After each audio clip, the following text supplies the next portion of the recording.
ছোটবেলা থেকেই আমরা বারমুডা ট্রায়াঙ্গেলের কথা শুনে আসছি, জেনে আসছি এটা পৃথিবীর সবথেকে ভয়ঙ্কর জায়গা। কিন্তু সময়ের সাথে সাথে মানুষ আবিষ্কার করেছে আমাদের পৃথিবীতে আরো এমন কিছু জায়গা আছে যেগুলো বারমুডা ট্রায়াঙ্গেলের চাইতেও অনেক বেশি ভয়ঙ্কর।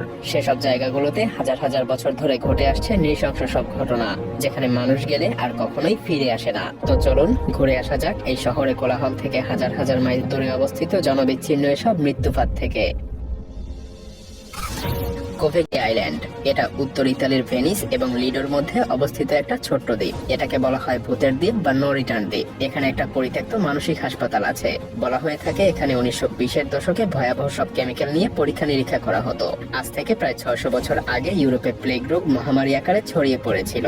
এতে ইউরোপের প্রায় 3/1 মানুষ মারা যায়। সেই সময়টাতেও এই দ্বীপটা ব্যবহার করা হতো।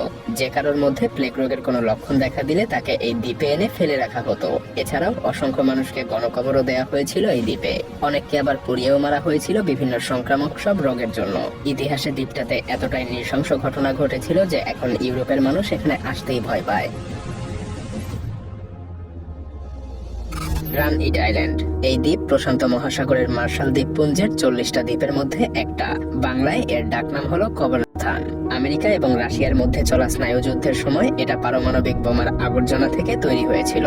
বর্তমানে মার্শাল দ্বীপপুঞ্জের 40টা দ্বীপের কেবলমাত্র 3টাই এখানে বসবাসের যোগ্য আছে। এখানে এখন মাত্র 650 জন মানুষ বসবাস করে। তাছাড়া এই দ্বীপের চারপাশে সমুদ্রের পানির উচ্চতা প্রতিদিন বাড়ছে, ফলে যে কোনো সময় বন্যায় তলিয়ে যাওয়ারও প্রবল আশঙ্কা আছে।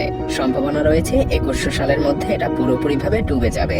বিভিন্ন সময় বিভিন্ন পারমাণবিক বোমার পরীক্ষার ফলে এখানে বিভিন্ন গর্তের ভয়ঙ্কর সব চিহ্নও আছে। বর্তমানে সেই সব গর্তকে ব্যবহার করা হচ্ছে পারমাণবিক বর্জ্য রাখার জন্য, আর এগুলো থেকে ভবিষ্যতে ভয়াবহ বিস্ফোরণের আশঙ্কাও রয়েছে।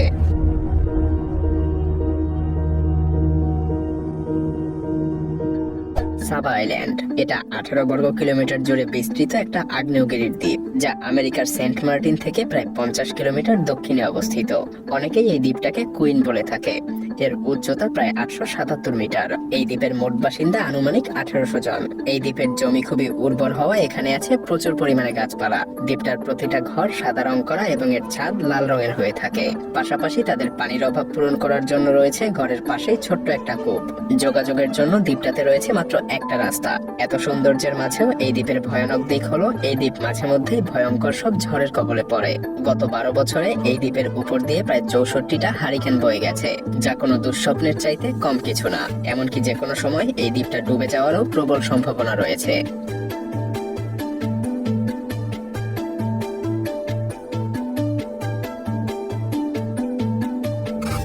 হাশিমা দ্বীপ, জাপান। 1885 সালে জাপানি কোম্পানি মিৎসুবিশি কয়লার সন্ধানে 2190 মিটার মাটি করে সৌভাগ্যবশত একটা জনমানবহীন দ্বীপে তারা কয়লার সন্ধান পেয়ে যায়। তাই তারা 1890 সালে এই দ্বীপটা কিনে নেয়। সেই সময় কয়লাই ছিল জ্বালানির একমাত্র উৎস, ফলে এখানে প্রায় বছরে 4,10,000 টন কয়লা উৎপাদন হতো। কিন্তু শীঘ্রই কয়লার ব্যবহার কমে আসলে তারা দ্বীপটাকে পরিত্যক্ত ঘোষণা করে। সেই সাথে কয়লা খনি বন্ধের 3 মাসের মধ্যেই সবাই এই দ্বীপ ছেড়ে চলে যায়, আর এই দ্বীপটা পরিণত হয় একটা ভুতুড়ে দ্বীপে।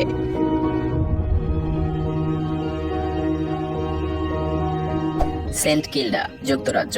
সেন্ট কিল্ডা হলো আটলান্টিক মহাসাগরে অবস্থিত বিচ্ছিন্ন একটা দ্বীপ। এটা উত্তর আমেরিকা থেকে 64 কিলোমিটার উত্তর পশ্চিমে এবং স্কটল্যান্ডের পশ্চিম উপকূল থেকে 163 কিলোমিটার দূরে অবস্থিত। এই দ্বীপের মোট জনসংখ্যা মাত্র 100 জন। 1851 সালের পরে সম্ভবত জনসংখ্যা কখনো 180ও ছাড়ায়নি। এখানে এখন যারাই বসবাস করে তারা সবাই মূলত চাকরিজীবী। এই দ্বীপগুলোতে পুরনো যুগের অনেক স্থাপনা আছে। সেই সাথে আছে স্থানীয়দের ফেলে দেওয়া অনেক স্মৃতিচিহ্ন, যেগুলো ইউনেস্কো পরবর্তীতে উদ্ধার করেছে।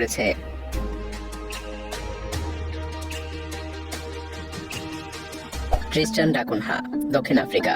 এটা পৃথিবীর অন্যতম বিচ্ছিন্ন একটা দ্বীপ। দ্বীপটার অবস্থান সেন্ট হেলেনা থেকে প্রায় 1514 মাইল দূরে। এই দ্বীপে আসতে হলে 15 ঘন্টার ফ্লাইট এবং তারপর 6 দিনের নৌকা ভ্রমণ করতে হবে। তবে আশ্চর্যের ব্যাপার হলো এই দুর্গম অঞ্চলেও মানুষ বাস করে। এখানে প্রায় 242 জন মানুষের বাস। এখানে প্রতি বছর পর্যটকদের ভ্রমণের জন্য একটা নির্দিষ্ট সময় দিয়ে দেয়া হয়। তখনই কেবল টুরিস্টরা এই দ্বীপটাতে ভ্রমণ করতে পারে। আর এই দ্বীপের যোগাযোগের একমাত্র রাস্তা হলো নৌপথ। রক আইল্যান্ড, নামটা শুনে আপনারা যদি স্বর্গীয় কোনো দ্বীপের কথা ভাবেন তাহলে ভুল ভাবছেন, কারণ এই দ্বীপ বিশ্বের সবচাইতে দুর্গম স্থানগুলোর মধ্যে একটা। এটা আয়ারল্যান্ডের উপকূল থেকে 270 মিটার দূরে একটা ছোট জনবসতিহীন দ্বীপ। দ্বীপটার অবস্থান সমুদ্রপৃষ্ঠ থেকে প্রায় 65 ফুট উঁচুতে। এমনকি এই দ্বীপটা বিশ্বের 7টা বিপজ্জনক দ্বীপের মধ্যে জায়গা করে নিয়েছে। মজার ব্যাপার হলো, অনেকেই মনে করেন এখান থেকে চাঁদে যাওয়া সবথেকে সহজ।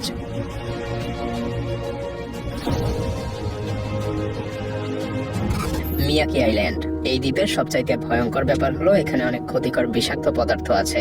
এমনকি একটা সময় এই দ্বীপে এসে কেউ নিঃশ্বাস নিলে সে সঙ্গে সঙ্গেই মারা যেত। এই দ্বীপটা জাপানের টোকিও শহর থেকে 180 কিলোমিটার দূরে অবস্থিত। এই দ্বীপের আরেকটা বিপজ্জনক দিক হলো আগ্নেয়গিরি থেকে ঘন ঘন ভয়ঙ্কর অগ্নুৎপাত ঘটা। ধারণা করা হয় গত 500 বছরে অনেক বড় বড় 13টা অগ্নুৎপাত ঘটেছে।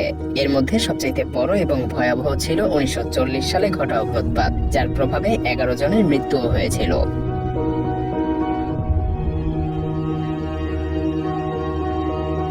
Papua New Guinea.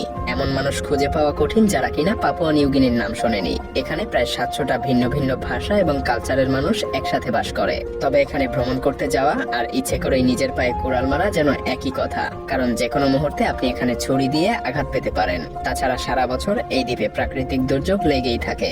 বৃষ্টি আর বন্যা ভূমিকম্প যেন এখানকার নিত্যদিনের সঙ্গী। তাছাড়া আগ্নেয়গিরি থেকে কখনো কখনো ছাই উড়ে পুরো আকাশ ঢেকে যায়, যার কারণে মাঝে মধ্যে ফ্লাইটও বাতিল করা হয়। তবে এখানকার সবচাইতে আকর্ষণীয় উপজাতি হলো ক্যারাওয়ে উপজাতি, যারা কিনা নরখাদক হিসেবেও পরিচিত। তবে কিছু স্থানীয়দের দাবি যে এটা শুধুমাত্র বিদেশিদের বানানো একটা গল্প।